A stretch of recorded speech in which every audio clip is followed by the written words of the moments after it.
Yeah, I mean, it is hard to put yourself out there. I had a real hard time being vulnerable. And I had a friend that was kind of coaching me on when I started to write this book. And, my friend would say, you have to be able to be vulnerable. If you can't open up, you can't connect with the reader. And so that was huge. And so basically, I wrote this kind of like I'm telling a friend these stories. That's how I had to write it. That's how I had to think. So yeah, it is very hard to be vulnerable, but I think there are far too many people out there living in these situations, and either they just don't know that it's wrong, or they feel stuck, and this just it just can't. I just hate to think that there are people out there sitting in these marriages for 30, 40 years, wrecking their health, miserable. So it just, I just like I want to say you can get out. You don't have to live like this. Everyone, welcome back to Living the Next Chapter. I have a great author on the podcast. New book just released recently, which is exciting. We're going to chat about this. And Maya's on the podcast, and she has a story that it was definitely going to help you as you listen in on this. You're going to find some inspiration from our guest today, and I'm so glad to have Maya on the podcast. Maya, welcome to Living the Next Chapter. Thank you so much. I'm glad to be here. Excellent. Tell us, Maya, how did the idea of writing your book come to be? Like, what was the point where you're like, did somebody tell you that you should write a book, or did you just know that this book had to be written? So I was in an abusive marriage, with a narcissistic abuse, for 29 years. And when I finally started realizing that something was really wrong and just came to that realization, which took a long time, I started doing some independent research, and I tried to find everything about narcissism that I could find. And I started doing a lot of reading. And what I found was there are a lot of great books out there, a lot of great information. But most of these books are written by psychologists and therapists and people like that who have a lot of knowledge on the subject. Of course, they're professionals, but they haven't lived it. So what I wanted to find was, I wanted to hear from somebody who had actually lived with a narcissist day to day. I wanted to know what that looked like and how that compared to how I was living. And I just couldn't find anything like that. So I thought, I think there's a need for, and I don't really consider myself an author. I have never written before prior to doing this project. So it took a little prodding from my family to say, yeah, I think you should do this. But I just felt like there was a need to put something out there to let people, that doesn't have all the medical terminology, all the academic terminology, just something that's an easy read, where people can understand what narcissistic abuse is and how it affects their victims. So it was just really out of a need that I felt like I should put it out there. Amazing. So during the process of writing the book, how did you change as a person in writing your book? You start from the beginning all the way through to having it published. Something's happened for you in the process. How did you change? It's very therapeutic, actually. I didn't realize how therapeutic it would be. The most interesting part of it for me was when you're writing it, you kind of step outside of your perspective, sort of, and you realize, as I was writing and recounting these stories, I realized, wow, this is actually worse than I thought. When you're in it, you try to normalize that abuse. You try to, as a coping strategy, make yourself think, yeah, this is okay, this is normal. But then when you find yourself taking that step back and writing these stories, you realize it's really worse than what you thought. So for me, it was very validating. As I'm writing, I'm thinking, wow, I'm kind of proud of myself for getting out of this situation. Because it really, it's just like if you find yourself telling somebody your story, it's probably worse than what you are thinking. And then when you tell somebody, it really sounds, you realize how bad it sounds.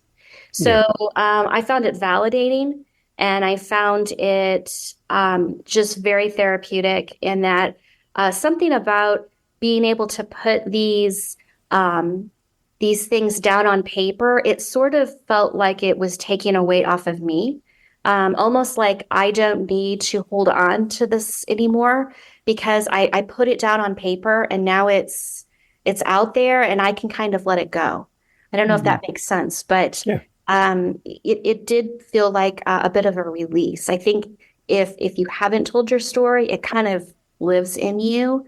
But when you tell it, there's something freeing about that. Yeah. Okay. So let's do some definition of terms so that people listening understand a little bit more of your story. The whole idea of being a narcissist. That's a big fancy word. It's really hard to spell for most people, It is. myself It really included. is. What is it about that you saw in your relationship? What was it about that really was really difficult for you in a marriage relationship to see that displayed? Can you give me some parameters? What Sure. do you mean by that term? What does it mean? So it is a very overused term. In general, a narcissist is someone who, and first let me say, we all have some narcissistic traits. I mean, everybody does. It's a human thing. But a true narcissist, everything is about them 24 hours a day, 7 days a week. They typically don't have a lot of empathy. They can't self-reflect, and they really can't see things from other people's perspectives. It is all about them all the time. My ex-husband, he wasn't just a narcissist. He actually, not diagnosed, but he checks all the boxes for narcissistic personality disorder. And that's kind of a whole different level of narcissism where it is ingrained in your personality. So these people just, life is about them, and they have very little remorse, almost no empathy, if any at all, and everybody lives to serve them. They are always the one that, in my case, my ex-husband is what is further defined as a covert narcissist. And so a covert narcissist is actually considered one of the most dangerous types of narcissists. Okay. So while they have all of these traits of it's all about them, they're covert in the fact that in public they appear very humble and very kind. So it's all a kind of a mask that they're wearing. Yeah. Behind closed doors, they're extremely narcissistic. The problem then is, as a victim, who's going to believe you? Right. If you try to go out and tell somebody he's really terrible, this is really abusive, no one's going to believe you because what they see is just very humble, helpful, kind person. Covert narcissists love to play the victim all the time. So they want sympathy. They want people to feel sorry for them. So no one would, it's hard to get anybody to believe you. Yeah. So and when people don't believe you, do you start thinking, well, maybe it's me? Absolutely. Maybe I'm the one that's a problem, and maybe they are great, and everybody else loves them. Right. How come I'm such the problem? Maybe I'm the issue. Yes, and so that's why it takes so long to come to that realization. And not only that, but the narcissist is using this tactic of gaslighting, another word that we hear a lot right now, where they are constantly changing that narrative to make you think that you're the one that's, you're the issue.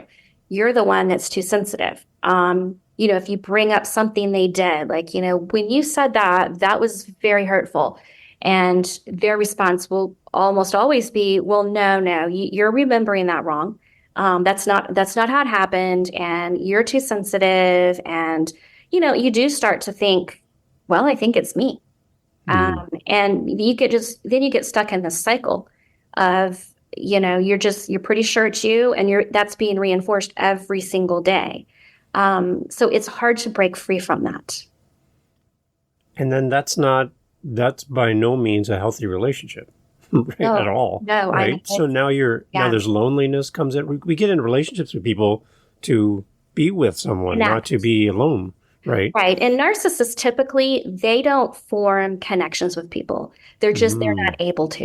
It's Really? not, maybe not that they don't want to, they physically cannot. Any connection they form is typically very fake. It's just not, they can't form a true connection because they are so absorbed in themselves. So it creates a lot of psychological issues, and that manifests into physical issues as well. I had so many physical symptoms. The last 2 years of my marriage, I would say, were the worst. Narcissists tend to get worse with age. They don't get better. And I'm not really sure why that is, but seems to be across the board that's what most people experience. The last couple of years were the worst. And, I was suffering from chronic pain, extreme sleep deprivation, headaches, just feeling sick all the time. So it really does. It's bad enough that it messes with your mind like it does, but it also affects your physical health. Yeah. So as you look back, Maya, in the early days of your relationship, can you pinpoint some identifiers and some identifiers that said, Yes. oh, I can see where this kind of seed was being germinated and growing, Yes. which you didn't see in the beginning? Right. You don't see it because, when you get involved with a narcissist, the first phase of that relationship is the love bombing phase. So they're wonderful. They're wonderful. The gifts and all the attention, and they're on their best behavior.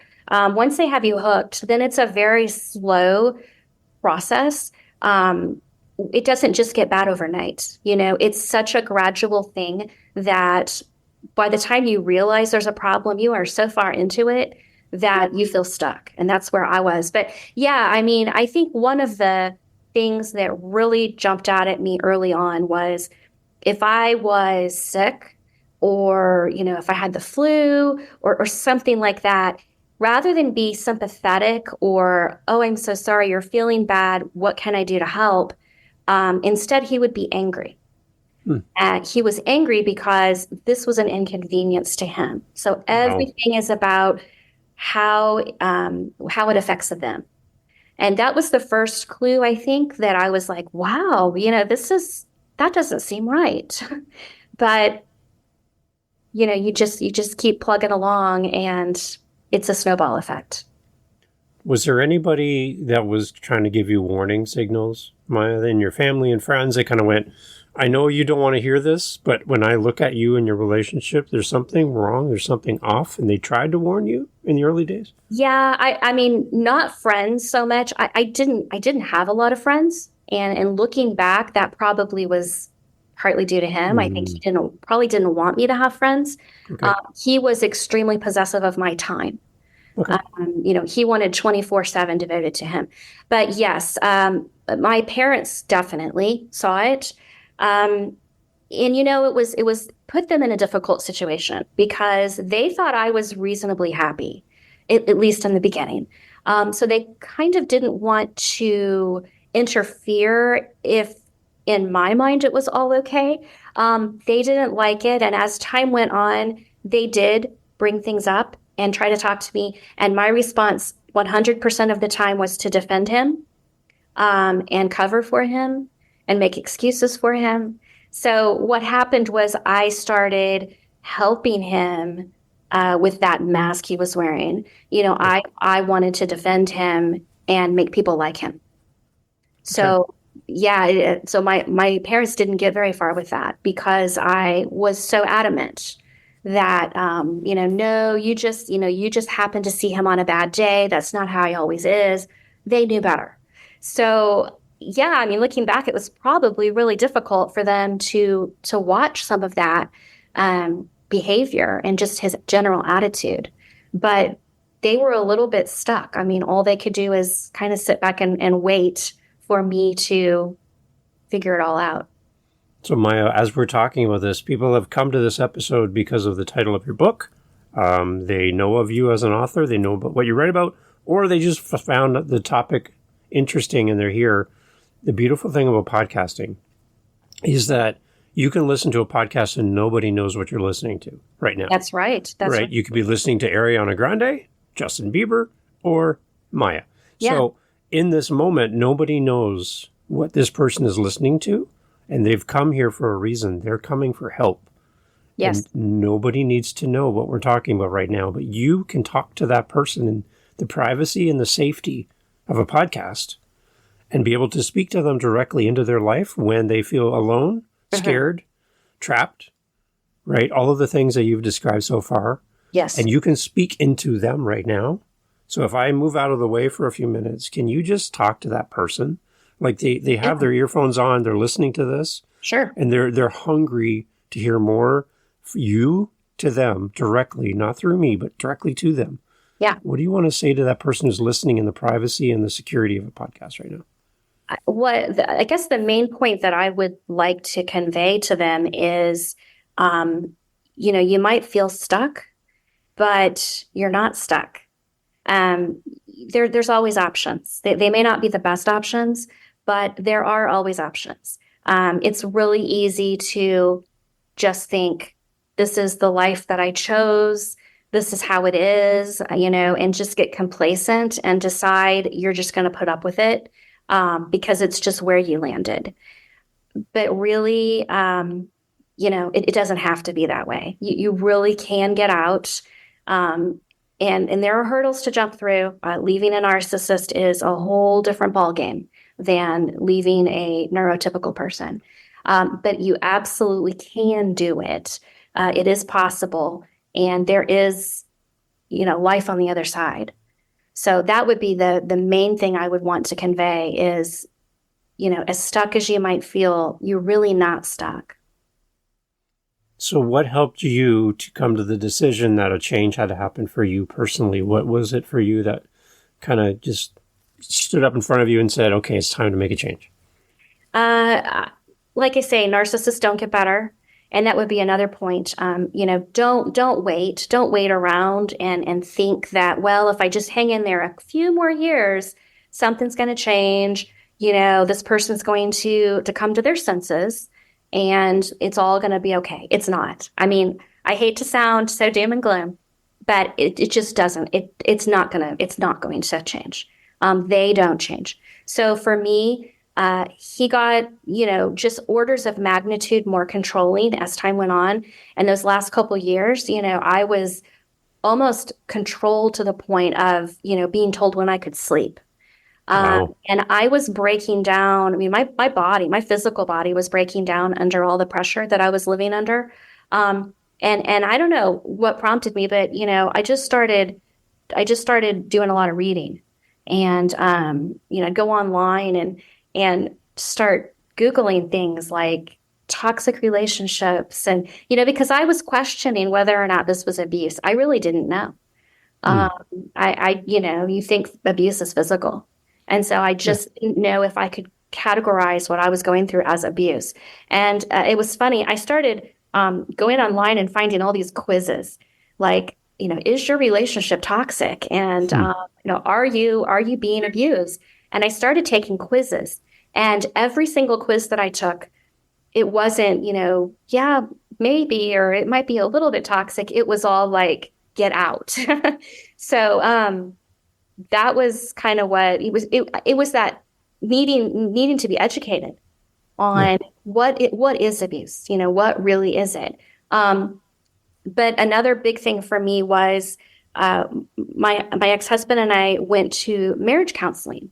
And a strange thing about narcissists, they love to go to therapy. They will go to therapy every day. They love it because they can generally manipulate a therapist. And so for them, it's just another way to get their way, to get what they want. We happened to go to a therapist who was quite well-versed in this, and she saw right through him. And after about maybe 8 sessions, she actually kicked him out of therapy and said, I can't help you anymore. She said, you are not self-aware. You cannot see things from other people's perspectives. And so I can't continue to help you. And then she contacted me and said, you need to get out. Is there somewhere you can go? Wow. Getting that kind of validation from a professional, that was pretty much the final straw for me. And I thought, okay, this lady's been in therapy for a lot of years. And I got a sense that she really knew what she was talking about. She completely, had my husband pegged. And so that was the validation that I ultimately needed to be like, yeah, this is okay. Because I kept questioning, is it okay to leave? I just didn't know. I mean, is this okay? Is this a bad thing that I'm leaving? I just didn't know. And then I guess the next part is people listening, Maya, and they have a family together with this person. Yes. And now they have children to think about. They need to think about, am I being selfish in this moment to end this relationship? And then how that going to impact my kids? Maybe they have a great relationship with that person and they don't see what you see. Like all of those things are piling on. And again, the guilt comes back, right? The guilt and in that feeling of being stuck. So I did have 2 children with him. And I did wait until my kids were grown before I left. Wow. And so, in one sense, that did simplify things because we didn't have the custody battle. That helped things along. However, in hindsight, I wish I would have left sooner. Yeah. My kids both tell me they wish I would have left sooner. So, it is, you do feel a responsibility to keep your family together, but at what cost? Right. I think my kids would have been happier just because their mom would have been happier had I left sooner. So yeah, I mean, we would have had to battle with custody and such, but in hindsight, staying for the kids isn't always the best choice, especially when there's, when mom is undergoing, mental abuse every day. You really can't be your best for your kids. Right. So I could have been a better mom had I gotten out. And I think my kids probably would have been happier. Yeah. But that's tough. When there's young children involved, it is really tough. But staying for the kids, you always hear that, don't break up your family. You've got a responsibility to keep your family together, but not always. Right. Sometimes it's better to break up the family. I mean, not always, but sometimes it is the more responsible decision as a parent. And maybe that's something that somebody listening right now is struggling with and they haven't had permission to do that. And maybe this is the first time hearing you say that from your experience for them to go, okay, well, I've been waiting for somebody to give me the permission to make that move. Ahead. Yes. Right. So for the sake of your health yes, and the sake of your family, right. The other part of this is you talked when we had our little pre-chat just around the idea of financial abuse. And I didn't really consider that as part of, the big picture of what we're talking about. But talk a little bit about the financial abuse that can happen in the context of your story. That's a very big component for a lot of women. And a very big reason why a lot of women stay.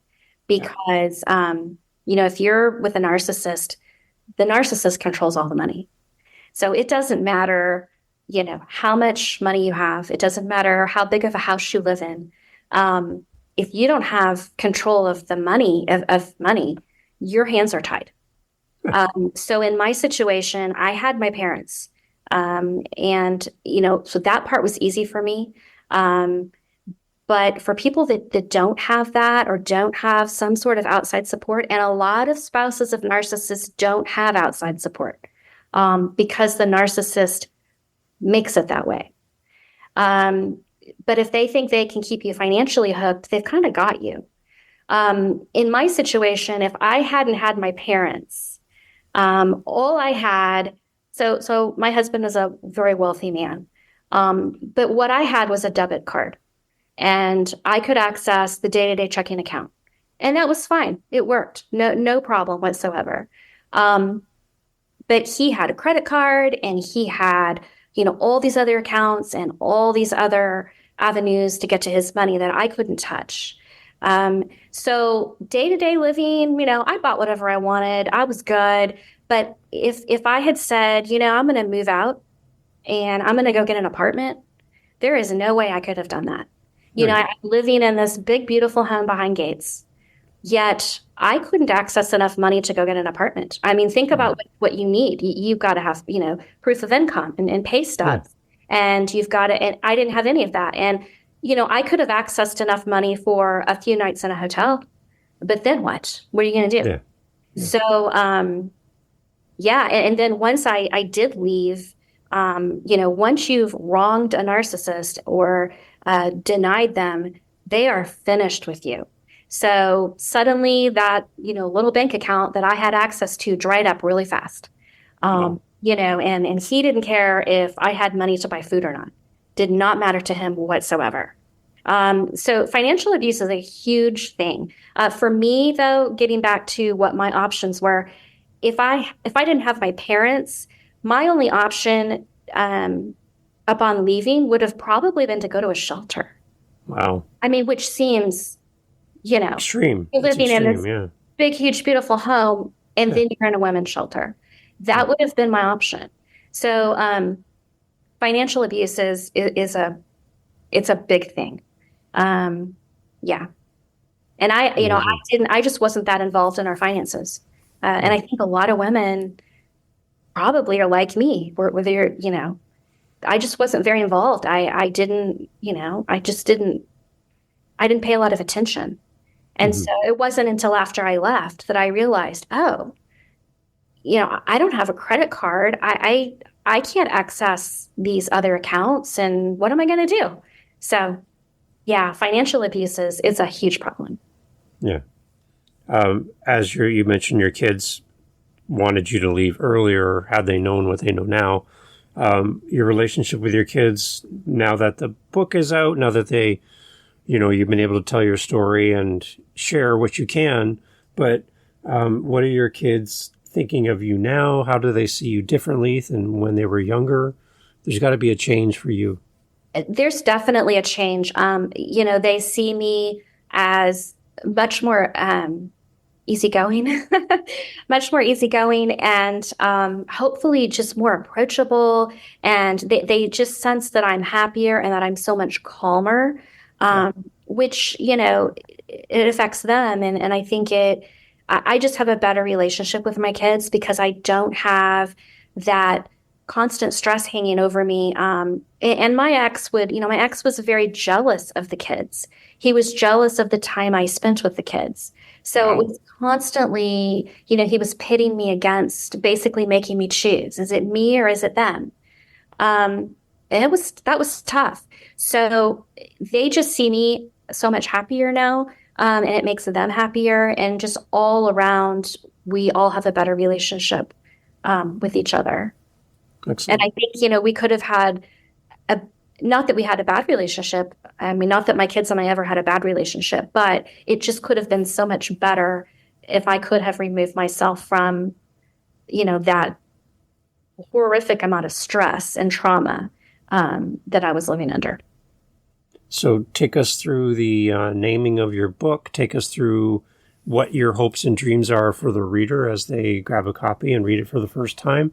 Give us a little bit more background on the book itself. Yeah, so the book is called Bridemaid, kind of a play on words. Mm-hmm. I guess the title is kind of, I got married young. I was 21 years old, and it was kind of molded and made into the kind of bride that my ex-husband wanted.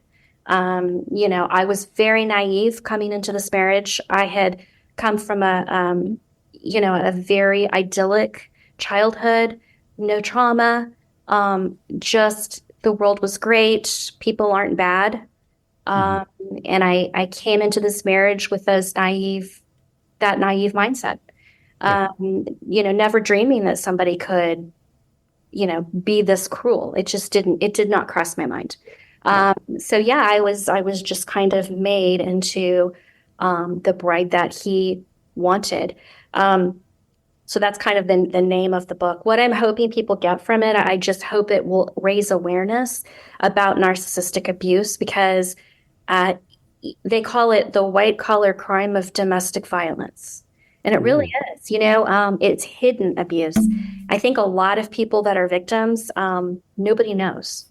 Nobody knew with me, literally, except for my parents who saw it firsthand. Nobody knew. And, maybe it's just hidden. So I think I'm hoping that my book will maybe people's curiosity will be piqued by the title and maybe they'll read it and discover that, hey, I know somebody that I think might be going through this. And just so that it doesn't stay so hidden. Yeah. Again, let's circle back. Why is this so important for you to tell this story? Why is this so necessary from your point of view? You're putting yourself out there, writing a book. You're putting yourself out there, writing a story. There's got to be a reason for all of this. What is it? Yeah, I mean, it is hard to put yourself out there. I had a real hard time being vulnerable. And I had a friend that was kind of coaching me on when I started to write this book. And, my friend would say, you have to be able to be vulnerable. If you can't open up, you can't connect with the reader. And so that was huge. And so basically I wrote this kind of like I'm telling a friend these stories. That's how I had to write it. That's how I had to think. So yeah, it is very hard to be vulnerable, but I think there are far too many people out there living in these situations, and either they just don't know that it's wrong, or they feel stuck, and it just can't, I just hate to think that there are people out there sitting in these marriages for 30, 40 years, wrecking their health, miserable. So it just, I just like, I want to say you can get out. You don't have to live like this. Yeah. And then the whole idea, Maya, as well, about promoting your book and getting out there. You and I are recording this together. It's an audio experience for our listeners. So there's some privacy there for you as the author. There's people who want to write a story like yours and share their story, but they're afraid to put themselves out on social media and promote their book and get on stage or get on a podcast. And because now you're opening yourself up to scrutiny or everything, right? So for someone who has a story to share, Maya, and they're afraid to do it because they feel like they have to do all this visual promotion for their book and be out there in the face of their book. Yeah. Any words of wisdom on how you promote your book? There's people listening. I know this is going to help them so much. What are you doing? You don't have to put your face out there. I mean, you really don't. Podcasts generally are audio. So, I mean, promoting on podcasts is great. You can create a website. I haven't done that yet. I plan to. But, no one says you have to put your face on there. You don't have to put your face on the back of the book. It's all optional. So you can tell your story without actually compromising your personal security. Yeah. It's possible. I mean, you've got to be smart about how to do it, but definitely you can do it. And I do think that, like I say, writing these things down, whether you publish it or not, writing them down, there's something freeing and therapeutic about it. Yeah. I hope more people journal. I know journaling is, a very great habit to be in. And one thing a therapist told me was, and I'm not a journaler, never have been, but a therapist told me, you should sit down and you should make a list of all these traumatic things that have happened. And then on days when you start thinking, maybe I shouldn't have left. Maybe maybe I'm overthinking this. Maybe I'm over exaggerating. Pull that list out and read it. And so that's kind of how my book started, really, was I made that list that the therapist told me to make. And then when I decided to write this book, I just took that list up. And I thought, okay, I'm going to tell the story behind that and then that. And it just evolved into a series of short stories. Mm-hmm. Well, I think you coming on, Maya, to share your book is amazing, but then also to inspire an author who is thinking about sharing their story but don't know how to do this the way you are. It's a great inspiration for them as well. You can do this. You can get out, write your book, promote it, help people in the process, and all the whole time be anonymous, allow your message to speak for itself. Yeah. And, there's safety for you to get out there and promote your book. So if that's keeping you from writing the book, please write the book, because there's somebody who's going to hear this, right? Yeah, absolutely. I mean, it shouldn't stop you from writing, and even if you don't want to publish right away, put your story down on paper. Yeah. There's a lot of good things that can come from that.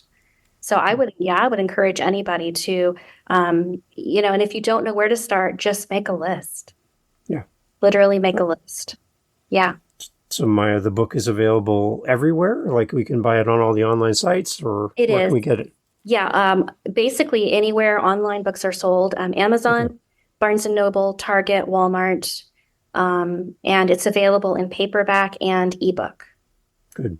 My encouragement to everyone listening, when you buy books from the authors featured on our podcast, is to leave a great review. Yes. Be very specific in your words and how you do the review. Don't just write great book, great author. That's kind. Thank you. But what is it about the book? Yeah. Why did it resonate with you? Why did you buy it? What did you learn? Those things really help other people who would look at this book compared to all the other textbook kind of books out there on the topic. Right. They know that this is really going to help them. So be very specific when you leave a review. It does help our authors. Very good. Yeah. It, just helps get the book out there to more people. Right. And hopefully it lands in the hands of people who really need this information. Excellent. I love it. And then we talked before we jumped on, the one place we can connect with you as an author is through your TikTok page, which we'll have a link in the show notes for as well. But where do we go on TikTok where we can connect with you? Yeah, it's NPD. That stands for narcissistic personality disorder. NPD and me. Good. And I manage that page. I'm on there every day, and I post there's a lot of good content on there, just all about narcissism. And I think, I hope that it's helped a lot of people. There's a lot of followers on there. It's a very active community of, lots of comments, people sharing their stories. It's been an enlightening experience to get on and read those comments every day. And it made me realize how many people are needing help. And they need, people that are in these kinds of situations that they're needing help, they want out, and they're looking for some sort of inspiration to get out. As we go, Maya, please follow me on NPD and me. I hope it's a site. Good. Any closing thoughts, Maya, for somebody looking for therapy, but looking for a therapist that can see through this narcissism that you talked about is sometimes hard to see through? Is there anything you can kind of ask a therapist when you're sitting down with them to go, here's what I'm experiencing. Can you help me? Like, how do we find a good person to help us? I think the best way is to search online in your area. And there are sites where you can search therapists by their specialties. And you will find therapists that list narcissism under one of their specialties. I found several in my area. But I would definitely choose someone who specifically lists narcissism, because then that they've got some experience. They know what's up. Okay. Awesome. I appreciate that. Maya, thank you so much for writing the book. Thank you for being brave to share your story to help others. This is a story that you could keep to yourself and never share it with the world and do your healing and move forward in life, but you've chosen to take your story and help people. So that's very brave. And what I love about that is somebody listening to this today feels like they're not alone. No, just hearing your voice. So that's huge. So thank you for doing that. Thank you for everything you've done for the community. And I'm looking forward to reconnecting with you in the future and getting an update on your journey. Yeah, I'd love to. Thank you so much for having me on. I appreciate it. Excellent. Everyone, all the information is in the show notes as always to connect with Mia. And again, I would encourage everyone to, when you buy the book, again, leave that great review, help people find this book and connect with it. Again, Maya, thank you so much for being here. Thank you. Hey, thanks for listening to Living the Next Chapter. I'm glad you stayed all the way to the end. You're my new bestie.